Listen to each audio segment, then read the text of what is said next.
Stop trying to make him miss you by disappearing. I know that sounds backwards, but here's what nobody tells you about male psychology. The harder you try to be missed, the more forgettable you become. And I'm about to prove it to you in the next few minutes with science, real psychology, and strategies that actually work.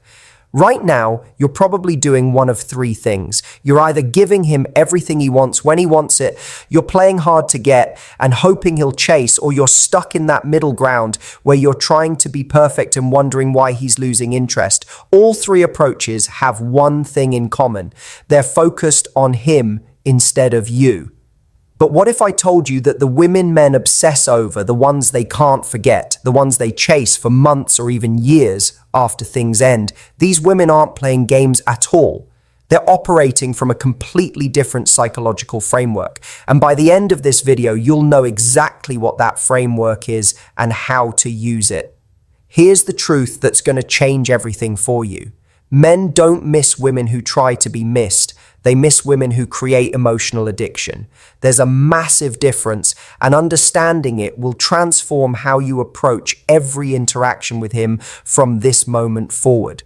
Most advice tells you to pull back, be mysterious, don't text first. That's amateur hour. Those are tactics. What I'm going to teach you today is psychological warfare, but the elegant kind. The kind where he doesn't even realize what's happening to him. He just knows he needs more of you. So if you're tired of wondering if he's thinking about you, if you're done analyzing his texts for hidden meanings, and if you want to know what it feels like to have a man truly crave your presence, then pay attention to every word I'm about to say. Because I'm going to show you exactly how to rewire his brain to associate you with feelings he can't get anywhere else. Let's start with the biggest lie you've been told about making men miss you. Ready for this? The lie is that absence makes the heart grow fonder. That's not how the male brain works. At all. Absence without emotional significance just creates indifference. But absence after emotional impact, that creates obsession. Think about your favorite song. You don't miss silence. You miss that specific melody, those lyrics, the way it makes you feel. That's emotional imprinting, and it's the secret to making a man miss you so intensely that he can't focus on anything else. Here's what actually happens in his brain when you disappear without creating that emotional imprint first. Nothing. Literally nothing. His mind doesn't search for you because there's nothing significant to search for. You become background noise that stopped playing, and he barely notices the difference. But when you understand how to create what I call emotional withdrawal, something fascinating happens. His brain starts actively seeking the feelings you gave him, not you specifically, but the way he felt around you. And when he can't find those feelings anywhere else, that's when the real missing begins. The science behind this is actually beautiful. There's a neurochemical response that happens when someone experiences pleasure and then has it suddenly removed. The brain releases dopamine not when we get what we want, but when we're anticipating getting what we want. That anticipation creates a craving loop that's incredibly powerful. Women activate this backwards. They give dopamine hits constantly through texts, attention, and availability. Then they wonder why removing themselves doesn't create craving. It's because they never created the anticipation gap in the first place. So how do you create emotional withdrawal instead of just disappearing? It starts with understanding the three types of emotional memory that men form about women. The first is comfort memory. This is safe, predictable, nice. He remembers you fondly but doesn't crave you. The second is attraction memory. This is physical, exciting, but often shallow. He wants you physically but doesn't miss you specifically. But the third type, this is where magic happens. It's called identity memory. This is when you make him feel like a better version of himself, when you activate parts of his personality that he loves but rarely gets to express. When you see him in a way that makes him feel more alive, more capable, more interesting than he usually feels. Identity, memory is addiction because it's tied to his sense of self-worth. And when you're gone, he's not just missing you, he's missing who he is when he's with you. That's the difference between someone forgetting you exist and someone spending sleepless nights wondering when they'll see you again. Coming up, I'm going to show you exactly how to create identity memory in any man, regardless of how long you've known him or what your current situation is. But first, let me tell you about the one thing that kills identity memory faster than anything else. The identity memory killer is predictability. When a man can predict your reactions, your availability, your responses, your energy, you become emotionally flat in his mind. There's no mystery, no discovery, no reason for his brain to stay engaged with figuring you out. But here's where it gets interesting. Unpredictability doesn't mean being flaky or inconsistent. It means being emotionally dynamic. It means showing different layers of yourself at unexpected moments. It means being warm and connected one day and mysteriously busy the next. Not because you're playing games, but because you have a rich, full life that he gets glimpses of. The most magnetic women I know are like this. They're present when they're present and absent when they're absent. There's no desperation, no analysis, no wondering if they're doing the right thing. They flow with their own energy and let men adjust to their rhythm instead of the other way around. This creates what I call the emotional roller coaster, R effect. Not the unhealthy kind where you're hot and cold, but the intriguing kind where he never quite knows which version of you he's going to get, and he finds all of them fascinating. Now, let me show you exactly how to create identity memory with any man starting tonight. The key is learning to reflect back to him the parts of himself that he loves but doesn't get to express often enough. Every man has hidden aspects of his personality that he's proud of but rarely shows. Maybe he's funny but works in a serious job. Maybe he's creative but spends most of his time being practical. Maybe he's adventurous but lives a routine life. Maybe he's intelligent but is surrounded by people who don't appreciate that side of him. Your job is to become the woman who sees and celebrates these hidden aspects. Not in an obvious way, but subtly. When he makes a joke, don't just laugh. Tell him he has a unique sense of humor. When he shares an idea, don't just agree. Tell him he has an interesting mind. When he takes a small risk, acknowledge his adventurous spirit. Here's the key. Most women compliment men on obvious things, their looks, their job, their possessions. But the compliments that create identity memory are the ones that recognize character traits, personality quirks, and ways of being that he values but rarely hears acknowledged. When you do this consistently, something magical happens in his brain. You become associated with his favorite version of himself, and men become addicted to people who make them feel like their best selves. But here's the crucial part that most women miss. After you've created this identity memory, after you've shown him this version of himself, you have to create space for him to miss it. You can't be available all the time to give him that feeling. That's when the emotional withdrawal kicks in. This is where strategic absence becomes powerful. Not random absence, not game-playing absence, but intentional space that allows the emotional imprint you've created to echo in his mind. Coming up next, I'm going to give you the exact framework for creating and then leveraging emotional withdrawal, including specific techniques for texting and timing that will rewire how he thinks about you. Let's talk about the art of strategic presence and absence. This isn't about disappearing randomly or playing hard to get. This is about understanding emotional rhythm and using it to create a psychological pull that's almost impossible to resist. Here's the framework. I call it the peak and valley method. You create emotional peaks through meaningful connection, then valleys too. Through strategic absence, the contrast between these two states is what creates the craving. During peak moments, you're fully present, you're engaged, you're showing that hidden part of yourself, you're reflecting back his best qualities, you're creating emotional depth. These don't have to be long interactions. Sometimes the most powerful peaks are brief but intense moments of connection. Then, Instead of maintaining that same energy constantly, you create a valley. You become less available, not in a cold way, but in a mysterious way. You have other things going on. You're not always responsive. You're living your life, and he gets to be part of it sometimes, not all the time. The valley period is crucial because this is when his mind processes what happened during the peak. This is when the emotional memory solidifies. This is when he starts to crave the next peak experience with you. Most women are afraid of valleys. They think it means losing connection, but valleys are actually what make peaks meaningful. Without contrast, there's no intensity. Without space, there's no longing.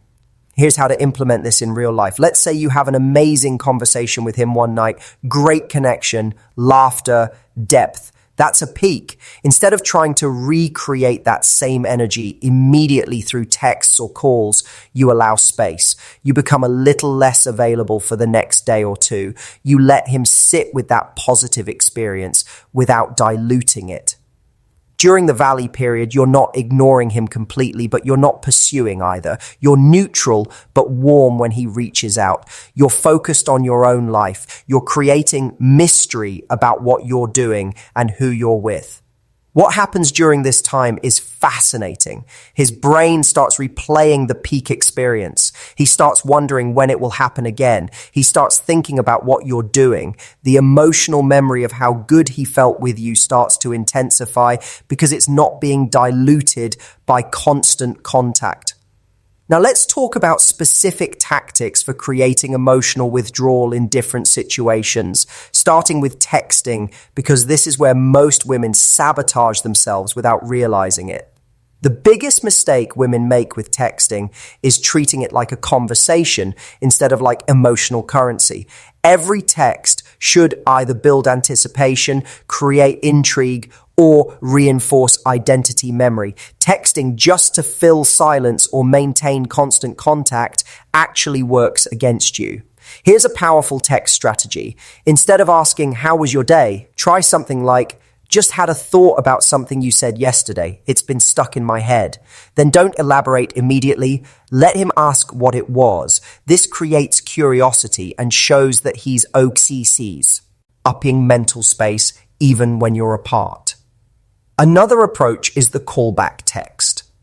Reference something specific from a previous conversation that showed his personality in a positive light.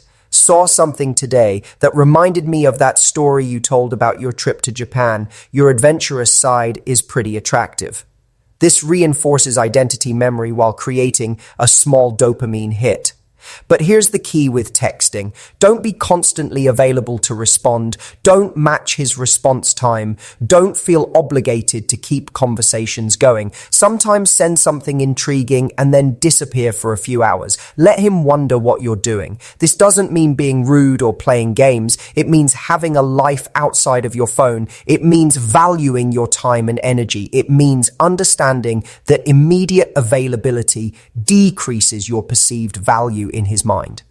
Coming up, I'm going to show you how to handle the most challenging scenarios, including what to do if you've already been too available, and the biggest mistakes that can ruin everything.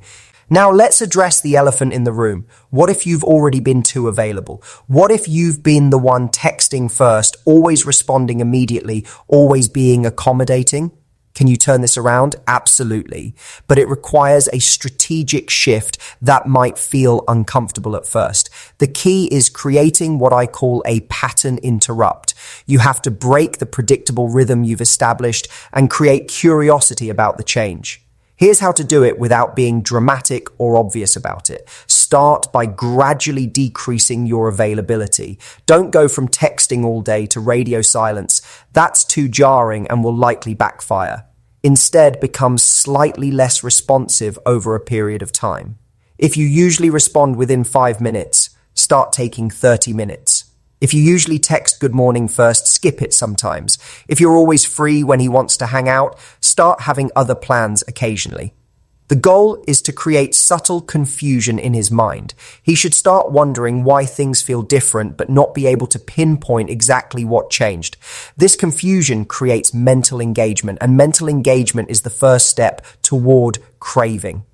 Here's the psychology behind why this works. When someone is consistently available, the brain categorizes them as a resource that will always be there. There's no urgency, no fear of loss, no reason to prioritize them. But when availability becomes uncertain, the brain recategorizes that person as something that might be lost, which triggers pursuit behavior. But you have to be careful during this transition. Don't become cold or distant. Don't punish him for your previous over-availability. Simply become more selective about when and how you engage. Show him that your time and energy are valuable resources that he has to earn access to. Now let's talk about the post-breakup scenario, because this is when the principles of emotional withdrawal are most powerful. If you've recently broken up with someone and want them to miss you intensely, the first thing you need to understand is that your instincts are probably wrong. Your instincts are telling you to reach out, to explain, to fix things, to show him what he's missing. All of these instincts work against you. They decrease mystery, reduce your value, and prevent the emotional withdrawal process from working. Instead, you need to disappear completely for a significant period, not just from his phone, but from his entire awareness. No social media interaction, no showing up where he might be, no contact through mutual friends. You need to become a ghost. But here's what makes this different from typical no contact advice. While you're absent from his world, you're not sitting around waiting for him to reach out. You're actively improving your life in ways that would surprise him if he knew about them. The psychological effect of this approach is devastating in the best way. While he's expecting you to chase, to be broken, to need him, you're becoming someone who doesn't need anyone. That contradiction creates a cognitive dissonance that drives obsessive thinking. Let's talk about the mistakes that kill emotional withdrawal and make you forgettable instead of unforgettable.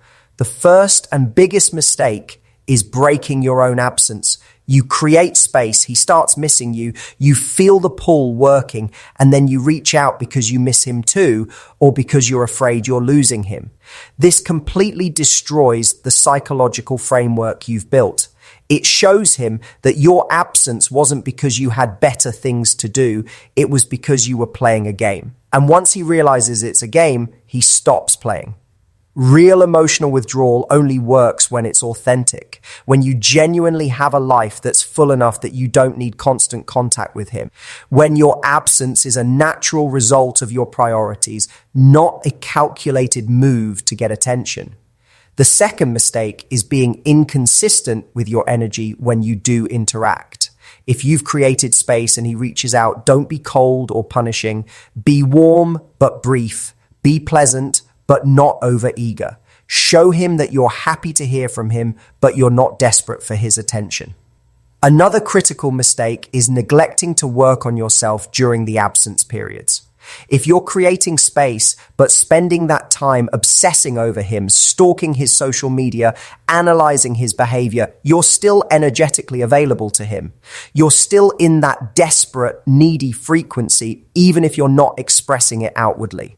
The most magnetic women use their alone time to become more interesting, more confident, more fulfilled. They pursue hobbies, build friendships, advance their careers, improve their health, explore new interests. When they do reconnect, they're genuinely more attractive because they've been growing. Now let's talk about the mindset that makes all of this effortless instead of exhausting. The women who naturally inspire obsession don't think about inspiring obsession. They think about living well. They think about honoring their own needs. They think about building a life that's so fulfilling that any man who wants to be part of it has to bring significant value. This mindset shift changes everything. Instead of asking, how do I make him miss me? You start asking, how do I create a life that's so amazing that anyone would miss being part of it? Instead of focusing on his behavior, you focus on your own growth. When you operate from this mindset, emotional withdrawal becomes natural. You're not available all the time because you have important things to do. You don't text constantly because you have other sources of fulfillment. You don't chase because you're not coming from a place of lack. This authentic self-focus creates the most powerful form of attraction because it's not needy or manipulative, it's simply magnetic. Men are drawn to women who are genuinely content with their own lives because that contentment is rare and attractive. Let's create your action plan for becoming the woman he can't forget. This isn't about following rules blindly, it's about understanding the principles and adapting them to your specific situation. Step 1 is immediate pattern disruption if you've been too available. Starting today, reduce your response time by 50%. If you usually text back in 5 minutes, take 10. If you usually respond immediately, wait an hour. This small change will create immediate curiosity without being dramatic. Step 2 is energy audit. Look at your last week of interactions with him. How much of your emotional energy went toward him versus toward your own life and goals? The ratio should be no more than 30% toward him, 70% toward yourself. If it's skewed the other direction, you have work to do. Step 3 is creating peak experiences. The next time you interact with him, focus entirely on creating emotional depth. Ask him questions that reveal his personality. Share something genuine about yourself. Make him laugh. Create a moment that stands out from typical interactions. Step 4 is strategic absence. After creating that peak experience, become less available for 48 to 72 hours. Don't initiate contact. Focus on your own life. Let him sit with that positive experience without diluting it. Step 5 is consistent implementation. This isn't a one-time strategy, it's a new way of operating. Continue the peak and valley rhythm. Continue prioritizing your own life. Continue being selective about when and how you engage. What if he doesn't respond the way you hope? This is crucial to understand. Not every man will respond to emotional withdrawal, and that's actually valuable information. If someone doesn't miss you when you're not constantly available, it means the connection wasn't as deep as you thought it was. Don't take this personally. Some people are just not compatible with you energetically. Some men prefer women who are always available because it's easier and requires less effort on their part. These are not the men you want. Anyway, the right man for you will respond to your increased self-respect and selectivity by stepping up his own game. He'll become more intentional about spending time with you. He'll be more present when you are together. He'll start valuing access to you because he realizes it's not guaranteed. Remember, the goal isn't to manipulate someone into wanting you. The goal is to present the most attractive version of yourself, which is a woman who values herself enough to have boundaries and standards. So yes, I've given you specific strategies for creating emotional withdrawal and making men miss you. But the real magic happens when you use these strategies to reconnect with your own power and worth. When you remember that you're not trying to convince anyone to want you, you're simply being selective about who gets access to the amazing woman you already are.